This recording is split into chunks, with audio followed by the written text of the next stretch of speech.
São 7 princípios da desoclusão que vão para revolucionar sua prática clínica. Bom, nesse processo que nós criamos o Clube D, quando a gente começou a estudar essa questão da oclusão, o meu histórico com a oclusão é um histórico muito interessante. Eu comecei, o primeiro contato que eu tive com esse tipo de filosofia foi em 2013, quando eu conheci o João Palmieri e tive o prazer de fazer o curso dele, um curso fantástico, que inclusive hoje ainda recomendo, um dos poucos cursos que se fala e se tem esse tipo de abordagem, né? E nesse contato eu fui apresentado uma nova forma de enxergar a gnatologia. Né? A gnatologia por um tempo ela foi meio que esquecida, e porque uma época virou, tudo era gnatologia. Depois começou a observar que não é gnatologia, não é tudo. E agora volta a se discutir de novo que é gnatologia. Então, o que eu quero mostrar para vocês é o seguinte. Aí, mostrar para vocês o seguinte, que quando a gente fala dos 7 princípios, eu só quero explicar aqui. Depois eu tive contato com o Dr. Vernasa, depois eu tive contato com o Dr. Mark Gutenberg, são grandes professores que estudam a gnatologia, a odontologia movida, norteada pelos princípios da oclusão. E de lá para cá eu tive esse prazer de poder estar com vocês e compilar 7 princípios disso que vão ser muito importantes. E dentro da história da aula, nós vamos estar criando a ideia de um manual sobre a desoclusão.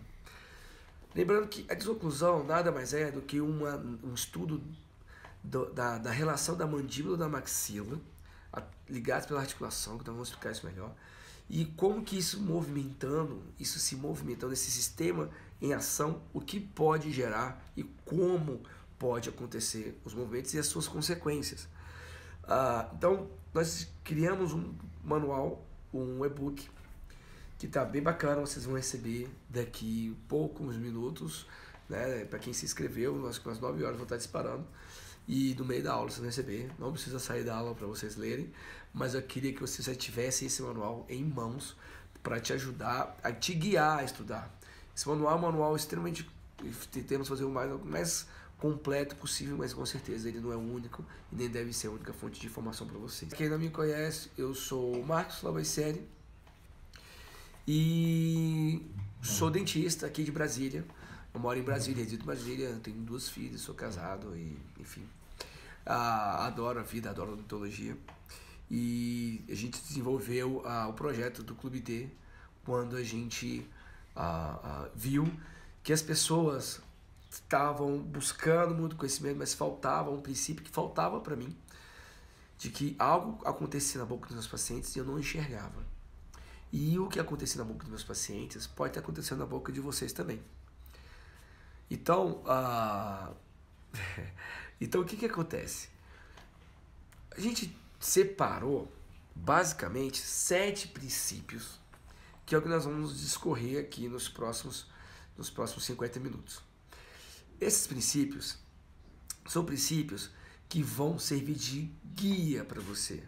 Então, por exemplo, o princípio 0, que a gente chama de 0 justamente porque ele, para mim, ele é o básico para tudo, né? Ele é básico justamente para a gente poder ter uma referência básica de musculatura, dentes. Não vou passar isso muito rápido, porque muita gente que já é craque nesse assunto, né?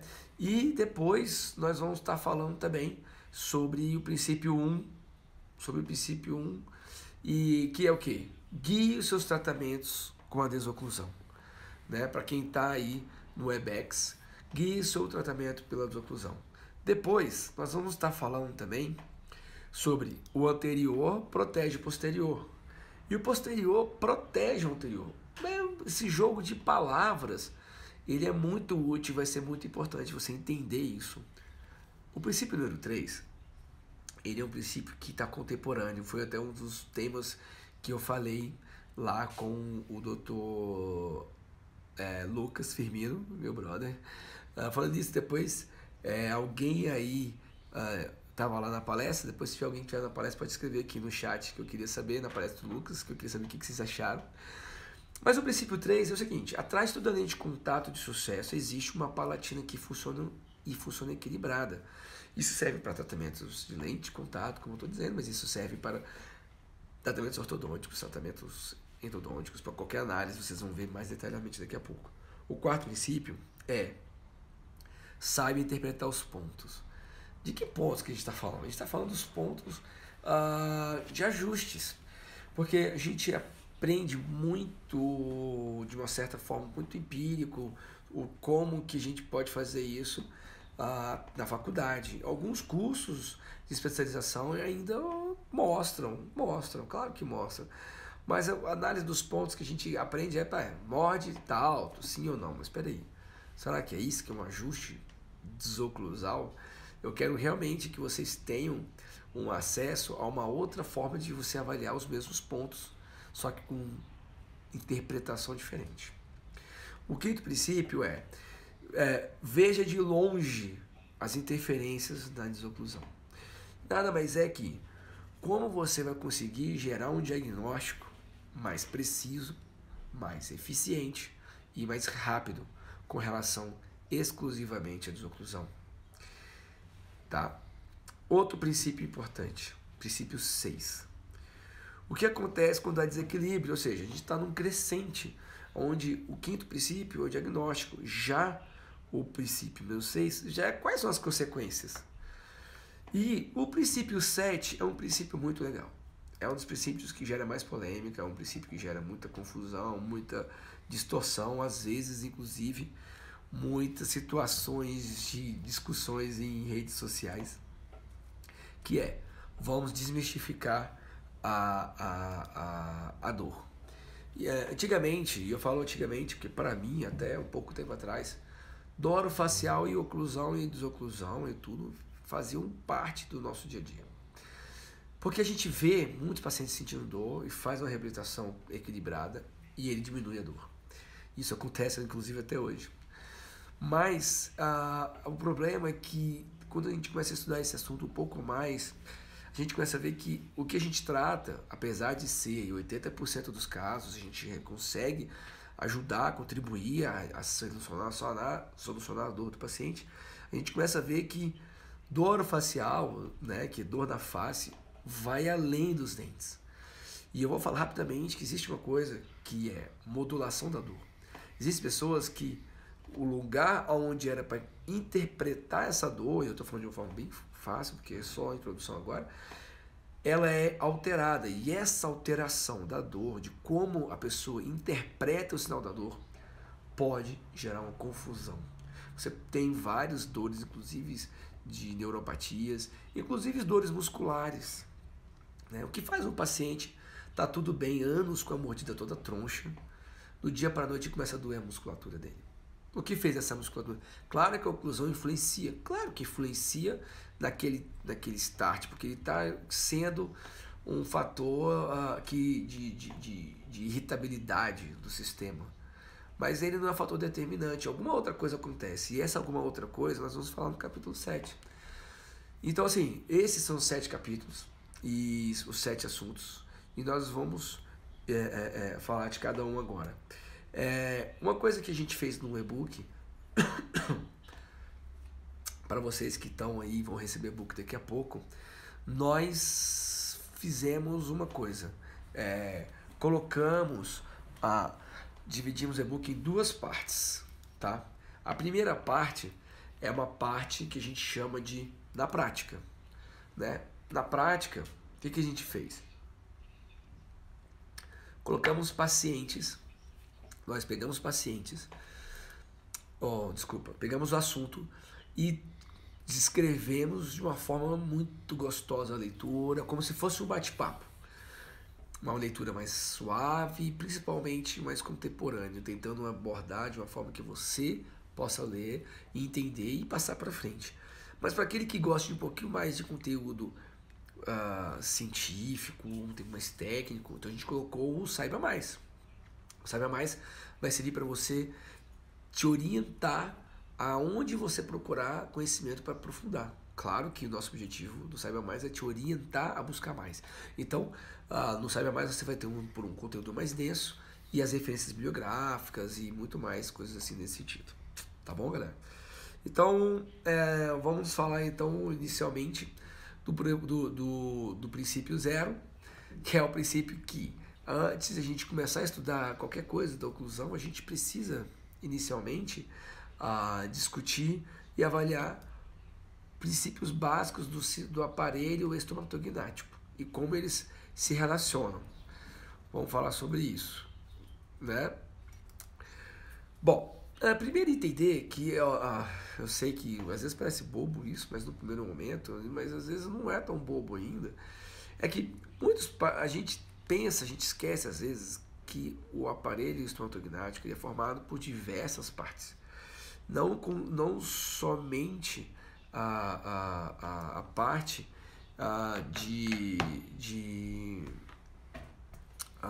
não somente a parte dos dentes, da musculatura do osso, mas principalmente das glândulas, dos sistemas sanguíneos, linfáticos, nervo, osso, musculatura, periodonto. E aí, quando a gente começa a falar desse princípio, eu vou te dar uma credencial aqui do Clube D para você ficar craque nesse assunto.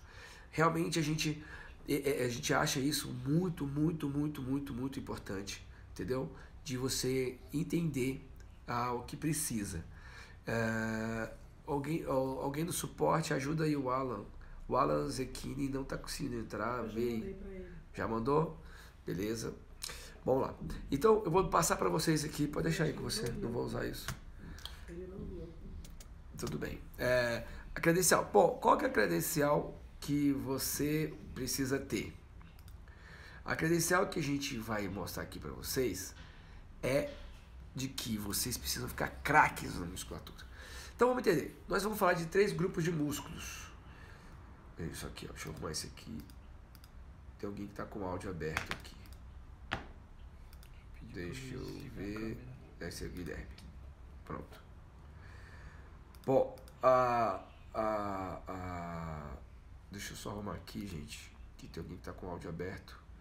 Para não atrapalhar vocês. A Jamile e o Luiz Guilherme estão com o vídeo.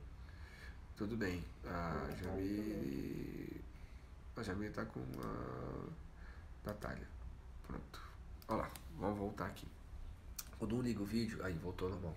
Aí você fica ligado. Bom, vamos lá. Vamos falar dos 3 músculos que são importantes. A gente tem 3 músculos importantes dentro do sistema do aparelho estomatognático que a gente vai falar aqui. Vocês têm que ficar craques. Primeiro grupo de músculo, masseter. O masseter, ele é um músculo que vai dar força para o sistema. Ele é um músculo compacto, um músculo realmente que tem uma força muito grande, e então ele é o músculo da força. Já os músculos temporais, são os músculos que dão equilíbrio para o sistema. Já bem diferente do masseter, eles são faceados, né? Começa aqui atrás do olho e vai até aqui acima da orelha, e eles se reúnem num ponto único, que é aqui no processo coronoide da mandíbula. Então, isso é muito importante vocês saberem. Já os pterygoideus são músculos extremamente pequenos, curtos, delgados, e que eles não têm muita força. Então, porém, apesar deles não terem muita força, é como se fosse aqui esse negócio que a gente está falando sobre o cavalo. Olha aí, para mim é como se fosse a rédea. Os cavalos são fortes, a estrutura é forte, mas eles são dominados por 2 pequenos fios que dominam vários cavalos. É exatamente isso. Os pterygoideus têm essa pegada de servirem como rédeas, guias das mandíbulas para fazer movimentos laterais e protrusivos. Bom, sabendo isso, que é o básico, que você precisa ter esse credenciamento para a gente começar a trabalhar, você precisa lembrar que a ATM, ela é uma estrutura muito peculiar, né? A gente tem uma estrutura peculiar nos periodontos e na ATM, que são articulações interessantes. E o sistema nervoso central comanda isso tudo. Então a gente tem, em palavras bem práticas, a gente tem musculatura, tem masseter, força, temporal, equilíbrio, pterygoideu, guias. A partir do momento que você entende isso, você está preparado para passar para o princípio número 1. Porque o princípio número 1 vem depois que você entende que, além da musculatura, nós temos também uma questão muito importante, que é os dentes. Que são os dentes? Os dentes, isso eu tive uma discussão muito boa com o Dr. Mark, agora em Goiânia, sobre a anatomia dos dentes. Então, por exemplo, o nosso canino, ele não é um canino feito como o dos felinos, para poder capturar uma presa. Os nossos caninos são caninos extremamente firmes, extremamente especializados, mas não em capturar presa. Eles são úteis para, pense bem, quase que exclusivamente para fazer desoclusão. Os estudos que a gente tem observado mostram que a pessoa que tem os caninos separa os primatas, os outros animais, dos seres humanos. Os nossos caninos com dentes desenhados para servir de desoclusão são o maior sinal de evolução da nossa mastigação. Graças a eles, nós temos mastigações mais consistentes e principalmente mais longínquas.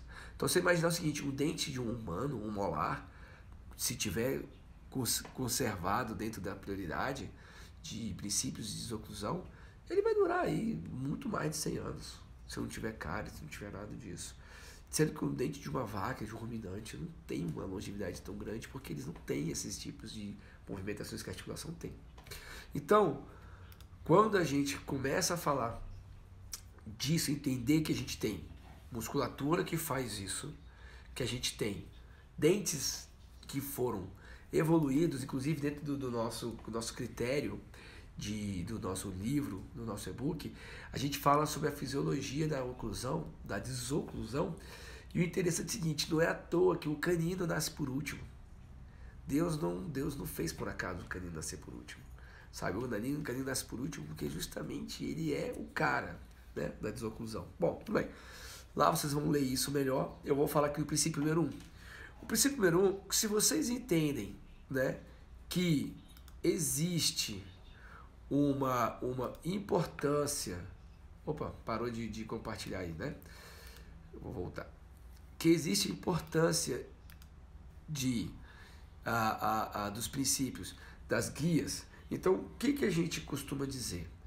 Eu costumo falar para todo mundo que a gente precisa, tá? Guiar nossos casos todos pela desoclusão.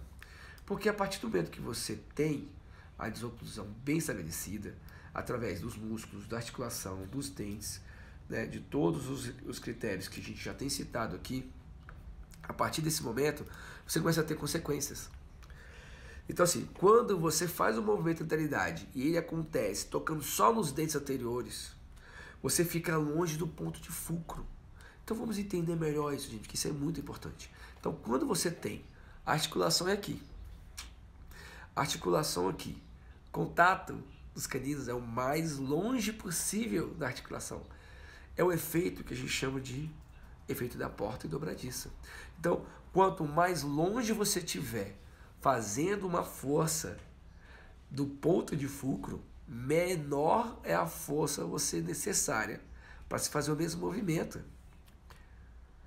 Se a gente pensar dessa forma, a gente começa a entender, peraí, então por que é importante a gente ganhar nosso tratamento pela desoclusão? Porque quando você coloca a força da lateralidade tocando só nos caninos que foram desenhados para isso, você gera muito menos força em todo o sistema. E essa força gerada a menos no sistema vai fazer com que você tenha mais longevidade. Então, outras características importantes também dessa mesma situação é que quando isso não acontece corretamente, olha só o que vai dar, né?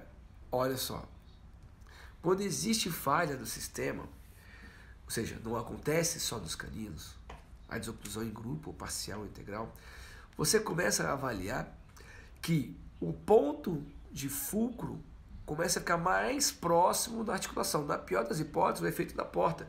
Se você pegar uma porta sua e tentar fechar com o dedinho mindinho pela parte mais longe da dobradiça, você vai conseguir fechar com muita facilidade. Mas aproxima mais o dedinho para a dobradiça, você vê que vai ter que fazer mais força. Ponto número 2, mais dentes tocando, mais áreas de arrasto. Então, pelas leis da física mesmo, você vai ter muito mais força, muito mais arrasto. E vai gerar forças indesejadas, no caso dos dentes posteriores, que são as forças de oblíquas. Outra coisa que também acontece é que os incisivos, as relações incisivas anteriores, eu vou desligar. Os incisivos anteriores também, eles servem para desocluir os dentes posteriores durante o movimento de protrusão. E isso tudo feito com músculos muito pequenos, como o pituiteu e como o píleo medial e o lateral. Agora, o que acontece se você imaginar, por exemplo, que você tem que guiar o seu plano de tratamento pela desoclusão? Significa que você precisa sempre nortear suas reabilitações, seus pequenos tratamentos. Paciente que fraturou ou está com uma restauração classe 5, cara, olha a desoclusão dele. Você pode ter certeza que aquele toque de lateralidade está tocando aquele pré. Faz a restauração classe 5, mas faz a restauração do clanino, pelo menos para desocluir melhor. Então, vai fazer uma reabilitação, pensa do mesmo jeito. Vai fazer lente de contato, pensa do mesmo jeito. Vai fazer um implante, pensa do mesmo jeito. Vai fazer um protocolo, pensa do mesmo jeito. A única coisa que vai mudar, que a gente observa, é pacientes que usam PPR ou pacientes que usam prótese total. Para esses, realmente a gente tem uma situação diferente. Agora, para todos os outros pacientes que procuram a gente para uma prótese fixa, esses pacientes de reabilitação simples ou complexa, a gente precisa guiar nossos tratamentos com o objetivo final de atingir isso. E para a ortodontia, principalmente. Para a ortodontia, principalmente, porque na ortodontia a gente tem também esse tipo de objetivo final. Vou mostrar para vocês aqui fotos de um caso que é muito interessante, foto de um caso de um amigo meu, que eu gosto muito dele, Dr. Samuel Ofego. Adoro essa foto aqui, porque é uma moça muito jovem, tá? Olha os dentes perfeitos, acabou de fazer uma ortodontia, lindo, dentes lindos. Ela procurava dentistas e ninguém achava o que estava acontecendo com o primeiro molar dela. O que estava acontecendo com o primeiro molar dela? Ela estava sentindo dor, o segundo molar, sentindo dor no dente, tá? Dor no dente. E fazia raio-x, fazia tomografia, não se identificava nada. Quando a gente olha o padrão de desoclusão dessa paciente. Se vocês observarem bem, ela está desocluindo. Olha a distância, tá claro para vocês aí? Olha a distância entre os caninos. Esses centrais não estão se tocando, apesar da imagem dar uma impressão que o central está tocando, mas o central não está tocando. Só tocam o segundo molar. Então você imagina a força que esse segundo molar está recebendo. Primeiro, o segundo molar não foi feito para receber força lateral, como essa. O primeiro, o segundo. Essa força, o primeiro, puxa o segundo para trás. É essa força que está rolando aqui, ó. Pá, pá. Essa força está rolando. Entendem? Esse segundo molar está sofrendo dor, claro. Ele está sofrendo uma vibração ao contrário. Agora, a questão é, e aí? Como que a gente vai resolver isso? Vamos fazer o quê? Essa é uma interessante. Mas o importante é que você, tendo isso em mente, você começa a desvendar vários mistérios. Olha o outro lado, como já tem uma desoclusão em grupo. Olha os pré-molares dessa paciente. Paciente jovem e já começa a ter uma retração. Por quê? Porque o contato de conjunto, o conjunto de contatos em grupo leva a uma situação extremamente desfavorável para os dentes posteriores. Então, assim, primeiro princípio básico para você que quer ter uma credencial do Clube D é guiar todos os seus tratamentos, seus planejamentos, suas referências pela desoclusão. O princípio 2, ele vem em complemento ao princípio 1, porque quando você começa a pensar dessa forma, você tem que entender que quando o paciente, ou quando você tem guias anteriores, você precisa ter contato posteriores para que você tenha um sistema protegido. Então, não é movimentos de dentes ao mesmo tempo. Com guia anterior é guia anterior, guia lateral é guia lateral. Mas quando o paciente ocluir, ele precisa ter contatos posteriores e contatos anteriores. Quanto mais cêntricos forem esses contatos posteriores, quanto mais cêntricos forem os contatos anteriores, melhor vai ser o desenvolvimento a longo prazo do seu caso. Se você está fazendo um planejamento, você pode levar isso em consideração. Se você está fazendo uma reabilitação simples, você tem que levar isso em consideração. Se você está fazendo uma reabilitação complexa, ortodontia, endo, prótese, qualquer coisa, tá? Você precisa desse tipo de orientação. Então, quando a gente fala de dentes posteriores, a gente tem aqui uma série grande, que eu nem vou agora, nesse momento, ler todos aqui para vocês, mas eu quero destacar um especial, que é o risco em vermelho, tá? Para vocês que estão vendo aí. Uma força antidaxial de um dente anterior pode acarretar em trincas, fraturas, esmalte e perda de estrutura dental. Ou seja, os dentes anteriores, eles não foram feitos para ocluir, os dentes anteriores foram feitos para guiar, para fazer desoclusão. Se os dentes anteriores servirem para morder, eles vão estar tendo, você vai estar tendo uma situação desfavorável para os dentes anteriores. Já o dente posterior, se ele estiver tendo força oblíqua, força lateral, você está gerando uma situação desfavorável para os dentes posteriores. Então, de certa forma, o que é importante a gente salientar é que a gente precisa ter um equilíbrio entre os dentes anteriores e os dentes posteriores. Não adianta você ter só guias e os dentes posteriores estarem com contatos irregulares. Nem adianta você ter também um contato posterior sem guia anterior, que você vai ter forças indesejadas. Então, esse princípio número 2, ele é tão importante que se você negligenciar isso em qualquer situação, você vai ter uma consequência muito grave aí em tudo isso. Gente, a Dayana e a Elisa já entraram, devem estar sem áudio. Alguém manda mensagem para eles. Muito bem, o princípio 3 é um princípio que vai justamente fechar esse conceito. Porque existe uma situação onde as pessoas cada vez mais se preocupam com a estética anterior. E essa estética anterior, ela não está errada. É uma estética extremamente bem-vinda. São situações que os pacientes buscam e a situação que a gente quer devolver para eles é a estética anterior. Mas existe uma situação que vai além disso, que é a face palatina. Ela tem uma importância muito maior em termos de fisiologia e funcionabilidade do que a face vestibular. A face vestibular, ela tem muita relevância, porque quando a gente tem uma situação que precisa de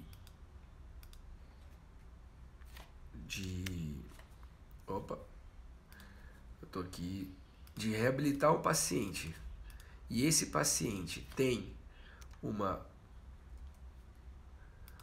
condição desfavorável de função, você vai conseguir ter estética, mas você pode ter problemas indesejados no futuro, como possibilidade de fraturas, como possibilidade de dor, sensibilidades, e aí vai. Porque, olha só, quando você deixa um overjet aqui, por exemplo, como eu vou mostrar no caso aqui, desse caso, olha só esse caso aqui, ó. Vocês conseguem identificar esse overjet aqui? Se vocês conseguirem identificar esse overjet, vocês vão saber do que eu estou dizendo. Quando esse canino inferior, ele precisa dar esse tudo para chegar do outro lado, esse canino interior precisa dar esse tudo para chegar do outro lado, a gente tem uma situação onde alguém vai estar fazendo esse movimento até que isso toque. Ou seja, se você tem um canino nessa posição, você tem um outro canino nessa situação, um pequeno overjet de 2 mm. Vocês conseguem entender que quando esse dente aqui se movimentar, olha, nesse intervalo, algum dente posterior vai estar fazendo a função de lateralidade. Duas situações são ruins. Primeiro, o dente posterior vai sofrer mais força, porque ele está mais perto do ponto da dobradiça. Segunda situação ruim, o dente posterior não foi feito, idealmente, para receber forças laterais, e principalmente forças laterais com maior intensidade. Então, quando a gente tem aí algo que é preciso ser feito, então é a face palatina que tem que ser analisada. Então, esse princípio, para mim, é um princípio que tem sido muito ruim. Muito ruim porque eu vejo muitos pacientes que chegam no meu consultório e esses pacientes chegam e com tratamentos às vezes muito bonitos, esteticamente muito favoráveis, mas com falhas na desoclusão que geram situações de degeneração. É claro que são todos os pacientes que você diz, não. O problema é que a desoclusão, o desequilíbrio da desoclusão, ele é um problema que acontece a longo prazo. Algumas vezes acontece rapidamente, mas a maioria das vezes demora um tempo até se atingir aí o problema. Então, muitas vezes o pessoal, eu tenho sucesso. Inclusive, a palavra sucesso é uma palavra que eu queria discutir com vocês no final, vocês poderem estar falando, eu vou achar muito interessante, porque qual que é o significado de sucesso para você? Esses dias chegou uma paciente lá no consultório com uma coroa, uma overlay de ouro, maravilhosa, linda, estava brilhando ainda. E ela virou assim, doutor Marcos, para mim, olha, isso aqui que é tratamento. O resto tudo não é tratamento. Eu falei, mas eu virei para ela, por que esse tratamento para você é sucesso? Aí ela respondeu, porque esse aqui nunca deu problema. Ótimo, legal, nunca deu problema, fantástico, isso é um critério. Agora, esse seu 36, né, que é o 36 do dente que tem essa questão, tá durando 30 anos, né, muito legal. Agora, o que aconteceu com o seu dente de cima, 26? Doutor, esse aí quebrou, eu tô aqui para fazer implante com você do 26. E só de ela fazer um movimento de lateralidade, já deu para observar que ela estava tocando no segundo ar. Ou seja, o critério de sucesso é a durabilidade do tratamento, mas não se olha o que acontece com o outro dente. O que acontece com o dente antagonista quando você tem sucesso no seu tratamento? Será que ele sobrevive? Então, a eutanásia de um outro dente antagonista em detrimento a um sucesso de um dente, de um tratamento, é um conceito de sucesso para você? Se eu convido você a depois refletir sobre isso. Porque quando você tem uma desoclusão desequilibrada, o dente posterior ele vai sofrer força lateral. E essa força lateral vai gerar alguma consequência. E sabe o que vai determinar o tipo de consequência que vai gerar? Quem determina é o periodonto. Se o periodonto é espesso, você vai ter problemas dentários. Se o periodonto é delgado, você vai ter problemas periodontais, inclusive, e dentários também. Se você tem situações mistas, você vai ter situações mistas. Agora, se você não tem nada disso, você vai ter alguma coisa que vai estar gerando, por exemplo, problema da articulação, problema da musculatura, problema da deglutição, problema do sono, problema da respiração. A desoclusão, a oclusão e a desoclusão, elas têm uma influência no aparelho magnético tão violento que, começando com o Dr. Mark Grunberg, que é um especialista lá dos Estados Unidos, que veio aqui, já falei no final de semana, ele estava mostrando casos que eu também tenho observado, os pacientes, depois que se equilibra a desoclusão, né, você consegue gerar um sono melhor, você consegue gerar uma respiração melhor. É claro que você não é a solução de todos os problemas. Existem outros fatores, mas esse fator ele ajuda a atrapalhar. Se você conseguir eliminá-lo, você vai ter um primeiro ponto de longevidade dos seus casos. E esse é só o princípio número 3. Quando a gente pensa no princípio número 4, já é um pouco disso. A gente já começa a entrar aonde? Que como que você vai determinar se esses toques dos dentes protegendo um ao outro são favoráveis ou desfavoráveis? Quais são os seus critérios? Aí quero que você reflita e a gente poder conversar sobre isso. Quais são os seus critérios? O que você usa para na hora de fazer um ajuste? Como você enxerga esses pontos? Você usa carbono de qual gramatura e por quê? Por que tem que usar de 12 micras, 40 micras? Né? E quais são os pontos quando se faz uma mordida, se tem uma marcação às vezes de 5, 6 pontos diferentes? Às vezes o paciente nem sabe relatar. A pergunta se está alto ou não sempre é uma pergunta a menos confiável possível, por uma situação muito simples. Você tem pacientes que às vezes não conseguem identificar a diferença disso. Então, como você identifica os seus pontos? A gente vai tentar aqui mostrar alguns critérios básicos, mas o mais interessante é vocês verem isso na prática. E nós vamos estar mostrando isso na prática no momento oportuno. Mas olha só que interessante.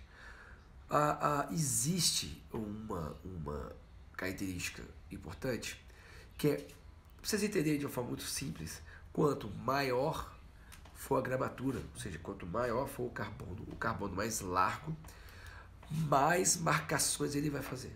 Maior vai ser a área marcada porque ele é mais espesso. E isso tem suas vantagens de compreender. E também, quanto mais delgado for o seu carbono, a sua tira de registro oclusal, que é o nome correto, né? Quanto mais delgado for isso, mais você vai ter situações onde você precisa ter precisão nos ajustes. Então, o que é importante a gente entender nos ajustes? É que existem pontos de contatos que são estabilizadores e tem pontos de contato que são desestabilizadores. Tem pontos de contatos que vão gerar forças laterais, tem pontos de contato que não vão gerar forças laterais. O ideal seria sempre contatos cúspide e fossa, mas se o dente estiver um pouquinho fora de posição, você vai ter cúspide crista. E como fazer esse ajuste quando você tem um problema de cúspide com crista? Né? E é esse que é o lance que eu quero que vocês entendam, que quando a gente precisa desgastar um dente, a gente pode ter aí alguns critérios. Por exemplo, se o paciente sente que está alto, né, se o paciente sente que está alto, a gente pode usar carbonos de espessuras gradativas. Por exemplo, em situações mais iniciais, você pode usar a gramatura de 40. Os carbonos de gramaturas maiores são usados principalmente das próteses para avaliar de uma forma mais macro. Depois você vai diminuindo esses carbonos, a espessura, até chegar ao carbono de 12, 14 micras, que é o carbono que já dá uma referência muito boa. Já dá para você ter uma noção muito bem do que está acontecendo no seu quadro. Então, quando você começa a observar que o carbono é um ponto de apoio para você entender, aí você tem que entender o que ele está marcando. O que ele está marcando? Porque a gente aprende a fazer o quê? A olhar o carbono. A gente aprende a olhar os pontos e passar a caneta, riscando. E a gente precisa entender que, se o paciente, por exemplo, relata que ele sente que está alto, por exemplo, ele vai estar tendo um contato. Porque existem contatos que quando você fecha, você toca. E esse toque não deixa a mandíbula protuir. Existem contatos que quando você toca, ele ajuda a mandíbula escorregar e protuir.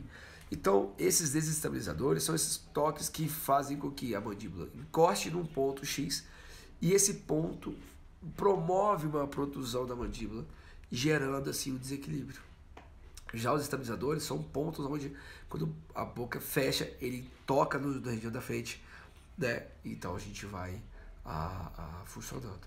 Então, a análise dos carbonos, os princípios de enxergar são você ver, por exemplo, quando você faz um carbono da gramatura mais espessa, você vai avaliando o grosso. Quando chegar na espessa da gramatura de 14, por exemplo, micras, você vai avaliar que existem marcações pontuais e marcações mais escorregadas, mais traços. E esses traços são sinais de que está tendo alguns pontos desestabilizadores.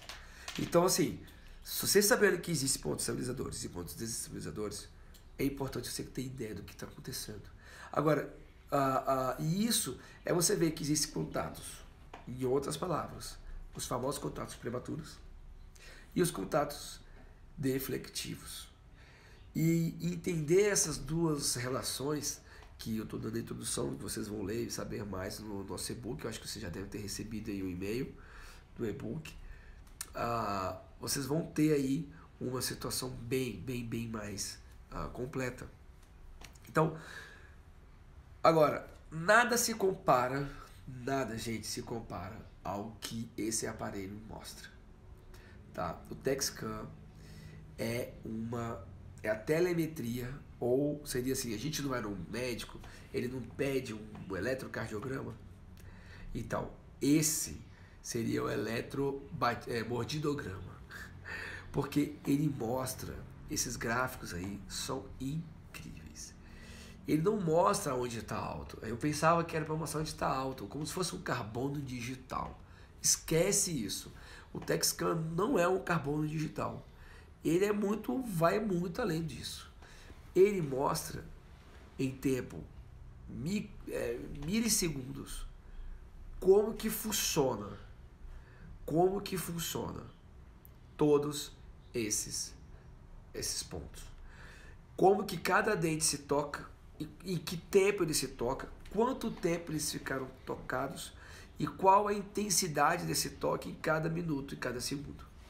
Então você consegue analisar o timing, a força, a intensidade, os dentes. Você consegue gravar movimentos de desoclusão. Você quer checar se sua guia clínica está funcionando? Putz, esse é o Dexcom, é a coisa mais linda do mundo. E uma outra coisa que eu vou falar para vocês, que todos vocês vão receber todas essas imagens que eu estou passando, porque essas imagens são imagens do nosso e-book. Então, se você está gostando da aula, você vai gostar do nosso e-book. O que a gente tem aí em relação ao Dexcom é muito lindo, tá? É muito lindo. Inclusive, uma coisa que vocês têm que observar com relação a isso é o seguinte, que quando você for fazer ajuste oclusal ou ajuste desoclusal, sempre analise o lado de balanceio. 90% dos grandes problemas odontológicos da desoclusão vem por conta de toques do lado de balanceio. Ou seja, sendo mais prático, se você for analisar a desoclusão para o lado da esquerda, bate o carbono, avalia a guia, vê se está tocando alguém aqui, beleza, mas sempre olha o lado de balanceio. Então você está arrastando para a esquerda, olha se tem um toque na direita. Olha, você vai se surpreender com o que você vai achar quando você começar a entender o quarto princípio. Vamos interpretar direito esses pontos. Bom, vamos falar do quinto princípio. Tá bom, então a gente viu os pontos, a gente sabe que tem que ter guia, a gente sabe que tem que ter guia toque posterior, toque anterior ao mesmo tempo, a gente sabe que tem que ter guias anteriores bem determinados. A gente já aprendeu que a gente pode olhar carbonos com gramatura mais espessa, passando para gramatura mais finas, e a gente aprendeu que existe o Dexcom, que é o sonho de consumo de qualquer pessoa que vai reabilitar, vai tratar, vai fazer qualquer coisa, diagnosticar, ele é lindo. O quinto princípio, ele fala sobre como nós vamos transportar isso que a gente está enxergando ao vivo para trabalhar. Como que a gente vai transformar isso? E aí vem a questão do quinto princípio. Vamos enxergar de longe as interferências. Muitas vezes os pacientes não conseguem reproduzir os movimentos ditos inadequados, considerados inadequados na desoclusão, toques em lado de balanceio, toques do lado da lateralidade. Então, muitas vezes esses pacientes não vão conseguir reproduzir ao vivo ali para você. Então, como que a gente vai fazer? Nós vamos utilizar diversas ferramentas de diagnóstico, mas a que a gente mais usa, sem sombra de dúvida, é o articulador. O articulador semi-ajustável, eu até fiz uma campanha nas minhas redes sociais, que quando a gente se forma, existe um princípio, uma tendência da gente tirar o articulador do nosso meio e formou, vem do articulador. Por quê? Porque simplesmente a gente aprendeu a pegar o articulador, a preparar um dente, a moldar, mandar para o laboratório, fazer toda a montagem, todos os registros, manda para o laboratório. E o que acontecia com o laboratório? O laboratório ele fazia o clássico, não usava nada daquilo que a gente montou. E quem começa a ver isso, poxa, então para que eu vou perder tempo montando no articulador? E aí vem o que eu quero ensinar para vocês. Eu quero ensinar para vocês que existe uma forma de se utilizar o articulador que não tem preparo nos modelos. É uma forma de usar no diagnóstico. Gente, o articulador, ele ainda é uma peça muito antiga. Ela já tem quase 60 anos que se criou o articulador, mais de 60 anos. Né? De uma forma moderna, antes já se falava um pouco disso. Mas não é o único.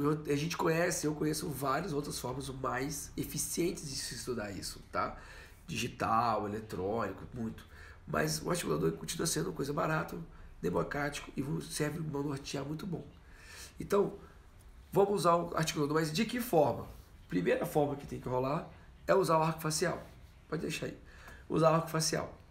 O arco facial, para que serve o arco facial? Tem gente que fala, não precisa usar o arco facial. Legal, eu respeito muito isso. Eu só queria entender como que a pessoa consegue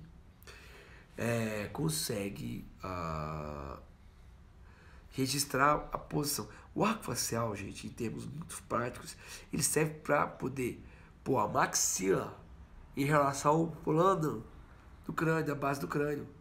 Se a maxila está empenada, se ela não está empenada, se ela está projetada para baixo, projetada para cima. Então, pensa no plano estável. Esse plano aqui, por que esse plano é estável, gente? Porque ele é a referência à base do crânio. Então você pensa a base do crânio e a maxila. Quando você pega o arco facial, o objetivo dele é você posicionar a maxila. Como é que a maxila está em relação à base do crânio? Mas se a base do crânio estiver empenada. Gente, peraí. Aí a gente vai ter... A gente não pode pegar as exceções, a regra.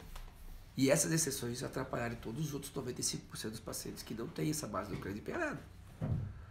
Então, vamos pensar em paciente que não tem. Então, essa é a função do arco facial. Então, vamos registrar a relação da maxila com a base do crânio. E isso, cara, faz muita diferença na hora que você for trabalhar. E depois que a gente faz o registro do arco facial, a gente precisa registrar a relação da maxila com a mandíbula. Ou seja, já relacionei a maxila com o crânio. Beleza, a maxila está empenada. Ótimo. Beleza, fechou. Agora vamos registrar a mandíbula. A mandíbula, gente, é um dos ossos, um dos poucos ossos que a gente tem duas articulações e é o osso solto. Eu acho isso engraçado, extremamente. É uma especialização muito grande a nossa mandíbula. A gente tem um osso muito lindo. E aí, como é que a gente registra isso? Existem várias formas, vários trabalhos, várias técnicas, tá? Mas o que a gente observa que é mais efetivo é a gente usar o sistema efetivo de se conseguir uma posição mais próxima do ideal, seria usar o gig de Lucia. Ou esse aqui, que é do... Qual é o nome do cara? Emílio Zanata. O Zanata, eu ia falar Zanata. Que nada mais é que o gig pua, do mini gig, né? Do Lucia, só que de uma forma mais bacana, mais bonitinha. O fato é, o que tem que ser observado aí? Existe uma discussão ainda sobre o que precisa achar RC, não precisa, o que é RC? O RC é mais importante do que outras coisas. Não, o que a gente tem que observar? Que dentro do nosso princípio do Clube D, que você vai ganhar credencial do Clube D, eu quero que você comece a pensar o seguinte: tanto faz as letras. Eu estava discutindo isso com meus amigos que brigam e discutem oclusão comigo. Cara, qual um dos problemas da oclusão clássica? É que é um bando de letra, um bando de número. Bando de letra. Tanto faz o termo que você usa. Sabe? Se é letra RC, RJ, não importa. A gente chama de PFM, por exemplo. Posição fisiológica da mandíbula. O que importa é que se você gerar um ponto anterior aqui na frente desse paciente, você vai levar a musculatura, vai levar a mandíbula para uma posição que ela acha mais adequada. Tem coisa mais fisiológica do que isso? A própria musculatura levar a articulação para a posição ideal. Por quê? Porque depois que os dentes se relacionam, essa mandíbula ela se movimenta. Ela pode ser coincidente ou não. A máxima de cuspidação, ela pode ser coincidente ou não. Normalmente não é. Então, se você quer atingir grandes resultados nos seus tratamentos, dos seus resultados de tratamento, você precisa começar a pensar em montar articulador para diagnóstico e com gig de Lucia arco facial. Ah, não tem jeito, cara. Você quer reabilitar seu paciente e máxima intercuspidação, ok. Tudo bem. Tem gente que torce pro Vasco, tem gente que torce pro Fluminense, e eu sou flamenguista, como todo mundo que me conhece sabe. Então, tudo bem. Mas para mim, a ciência, a odontologia, não pode ser uma coisa de filosofias. Acho que a gente tem que entender o seguinte: a gente tem um sistema que funciona e ele é um sistema extremamente eficiente. A gente tem que resolver o critério. Temos que colocar a mandíbula na posição mais ideal possível, devolver o tamanho da posição dos dentes mais ideal possível, a ponto de contato mais ideal possível e as guias o mais ideal possível.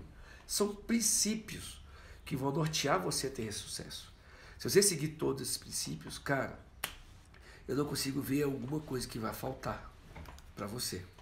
Então, assim, além dos exames do articulador, que é o início só, nós temos também outros exames, como tomografias, ressonâncias, fotos, várias outras vão servir de referência.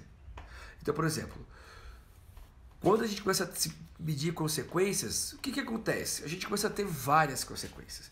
A gente começa a ter consequências de hipersensibilidade dentária, lesões cervicais não querogênicas, que é desse livro aqui, olha, muito legal, que nós vamos sortear daqui a pouco, tá?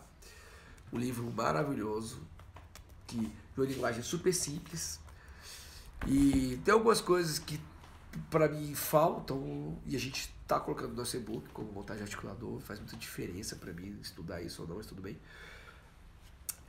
E a gente tem outras consequências que não são tão óbvias às vezes. Por exemplo, lesões periodontais. Sabia? Você nunca se perguntou, por exemplo, por que um paciente com a boca saudável, higiene em dia, chega com você com uma bolsa periodontal no dente 16? Por que o dente 16 foi escolhido para ter aquela bolsa periodontal? Por que o 16 chega com mobilidade ao ponto de extrair e fazer o implante? Você nunca se perguntou por que aquela bactéria que causa aquela doença periodontal, ela está lá sacaneando só aquele dente? Por que ela não sacaneia, por exemplo, o 17? Ou às vezes o 15? Bactéria pensa, ela vai lá e faz o que tem que ser feito para sobreviver. E aí, eu vou te dar uma luz. O desequilíbrio da desoclusão é o primeiro ponto que você tem que olhar. É claro que é higiene e tudo. Isso não vai impedir se você fazer uma raspagem. Eu não estou mudando a filosofia da periodontia. Só quero dizer o seguinte: você fazer uma raspagem, um enxerto com endogain, o que for, você vai ter uma chance de recidiva muito grande, porque a origem do problema não é só aquela bactéria. Às vezes aquele tártaro já veio depois que houve um espessamento do ligamento periodontal devido ao trauma da desoclusão, do desequilíbrio da desoclusão. E por fim, a gente tem aí várias situações como essa que vocês estão vendo aí. Esse paciente vira para você e fala assim: doutor, vira para mim e fala assim: ó, eu fui no dentista e disse que a escovação, eu estou escovando muito forte. Eu já comprei Curaprox e meu Deus Prox, me ajuda Prox, e eu continuo aumentando essas gengivas. Gente, quem é que acha ainda que a escovação pode ser responsável por uma situação como essa? Eu não acredito que existem pessoas que ainda pensam que a escova pode gerar isso. É claro que existem efeitos químicos, erosão, abrasão. Acho que sim, A alimentação mais ácida contribui, claro que sim. Aí vem a discussão se isso é uma erosão, corrosão. Para mim, tanto faz. O que importa é que esse paciente especial, ele não tem guia nenhuma. Ele não consegue nem fazer movimento lateral consciente. Olha o tanto de bifração que ele tem. Por que ele tem bifrações tão longas? Porque ele tem um periodonto muito fino. Porque se ele tivesse periodonto mais grosso, ele teria bifrações mais profundas. E por fim, para terminar aqui, praticamente os 7 princípios, eu quero desmistificar um pouco da dor, tá? O termo do orofacial, ele é muito amplo e às vezes gera situações de debate longos e às vezes infrutíferos entre alguns colegas que querem defender que a oclusão não influencia no orofacial, e muitos pacientes dizem que a dor orofacial influencia na oclusão. Porém, o que a gente tem observado de mais importante é que, gente, eu tenho uma coisa para falar para vocês. Olha só o que eu vou mostrar agora. Nós temos diversas origens de dores. Diversas origens de dores. E, pasmem, em termos percentual, pode ser que você tenha uma origem de dor do seu consultório mais odontogênicas, biogênicas, de origem inclusive da oclusão. Mas em termos de percentual de existência, a gente tem uma situação mais crítica do que te imagina. Aonde? Aprenda uma coisa. Dor orofacial, dores orofaciais não odontogênicas, dores tecidos moles da cavidade bucal, muitas dores às vezes pós-cirúrgicas, dores de trauma neural, dores de vários outros tipos de dores, não tem a ver com oclusão. Você acredita nisso? Eu sou um cara ginetologista, eu sei muito bem, eu tenho muito paciente que eu trato da desoclusão, melhora muito a dor do cara.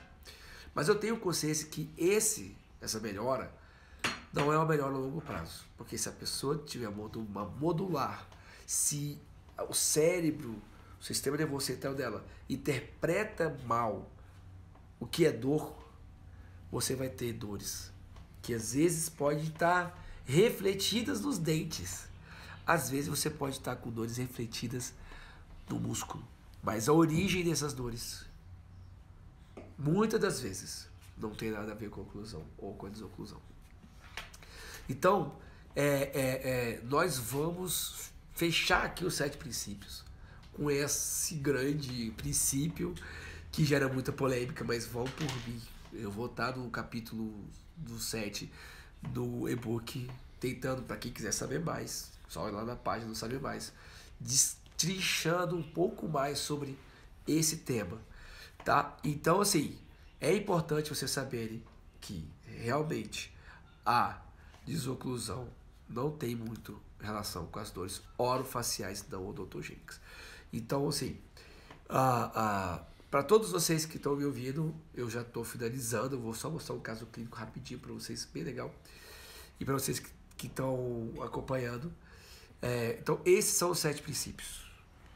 Guias, dentes posteriores, achar os pontos, saber diagnosticar, saber ver as consequências, entender bem como o estudo funciona e, principalmente, cuidado que nem toda dor odontogênica às vezes tem origem da oclusão. A gente consegue minimizar, eu sinto isso no meu consultório também, mas vá por mim, leia como eu tenho lido e saiba mais olhando nosso e-book. E para